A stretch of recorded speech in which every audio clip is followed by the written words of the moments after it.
Now, next week, the government is expected to hear recommendations on how to make it easier for patients to complain about their NHS care. But while patients are being empowered, what about NHS workers who blow the whistle? Channel 4 News has spoken to two leading doctors who've both been effectively forced abroad to find employment in Australia after raising serious concerns here. So will anything ever change for whistleblowers? Our health and social care correspondent, Victoria MacDonald, reports. Two consultant doctors, both worked with babies and children. Both blew the whistle when they saw unsafe practices at their hospitals, and both were forced to leave the UK because they could no longer find work. Their stories are startlingly similar, and yet they are nearly 20 years apart.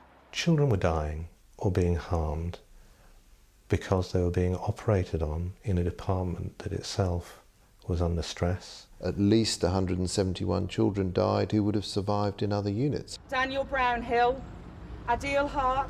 The names of some of the children who died or who were left brain damaged from heart surgery at the Bristol Royal Infirmary in the mid-90s.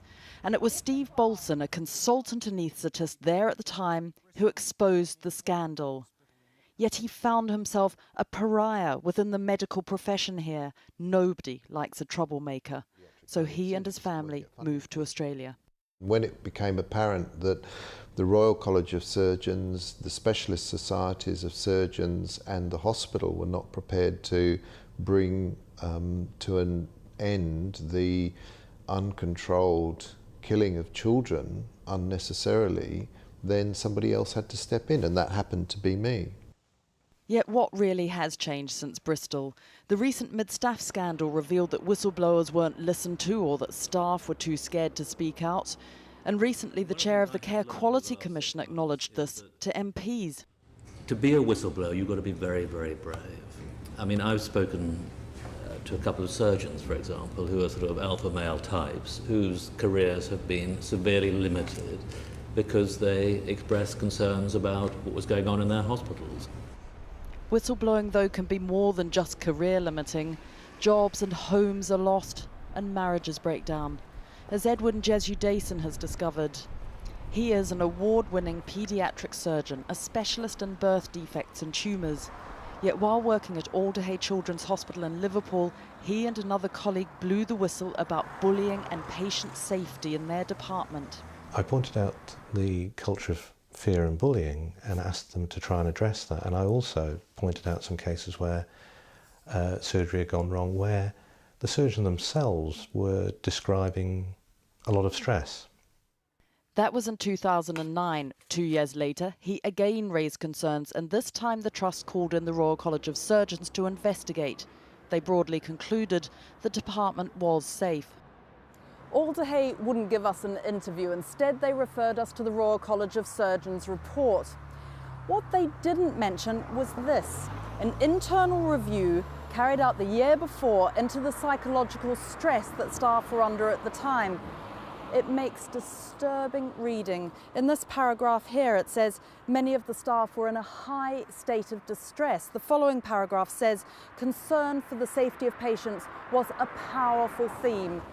The report, only released because Private Eye made a Freedom of Information request, says staff had fainted or had been otherwise incapacitated whilst in theatres, and managers, management and leadership styles described as bullying, intimidating, coercive, aggressive, hostile and vindictive.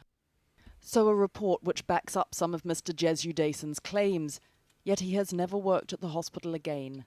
The Trust cites a breakdown in his working relationship with colleagues dating back to 2004, although he says there had been no complaints against him until he blew that whistle.